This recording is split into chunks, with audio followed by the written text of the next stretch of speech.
January 2026. The world wakes up to breaking headlines. Tensions between the United States and Venezuela, long buried under sanctions and speeches, have exploded into open confrontation. Once again, Donald J. Trump is at the center of the storm. But this conflict did not begin overnight. And it did not end the way many expected. Today, we break it all down. How did the Trump-Venezuela conflict begin? Why did it escalate? And how did it finally come to an end? Chapter 1. The Roots of the Conflict. To understand the attack, we must go back years earlier. Venezuela was already a nation in crisis. Economic collapse, hyperinflation, political repression, and international isolation.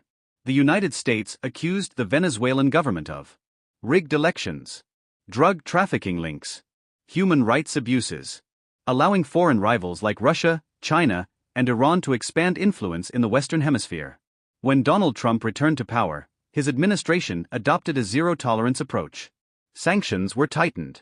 Diplomatic talks collapsed. Military options quietly returned to the table. Chapter 2. The spark that lit the fire. The turning point came after a single incident. According to U.S. intelligence, American assets in the Caribbean were threatened. Venezuelan forces allegedly targeted U.S.-aligned operations.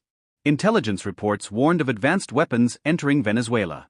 Trump called it a direct threat to American security. Within days, U.S. naval forces repositioned. Air bases were placed on high alert. The message was clear: this time warnings would not be enough. Chapter 3. The attack begins. The operation did not start with boots on the ground. It began with precision airstrikes, cyber warfare, targeted missile attacks on military infrastructure. The stated goal was not invasion, but neutralization. Key targets included air defense systems, command centers, strategic military bases. Trump addressed the nation that night. This is not a war against the Venezuelan people. This is a strike against a dangerous regime. Chapter 4. Global reaction. The world reacted instantly. Russia and China condemned the action. Latin American nations were divided. The United Nations called emergency sessions. Oil prices surged. Markets trembled. The fear of regional war spread fast. Inside Venezuela, chaos followed. Power outages, military defections, mass civilian fear. But the government did not fall immediately. Chapter 5. The turning point. The conflict reached its peak when Venezuelan military unity began to crack.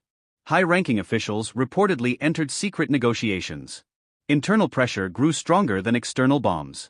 Trump's strategy relied on one thing: collapse from within, not occupation from outside.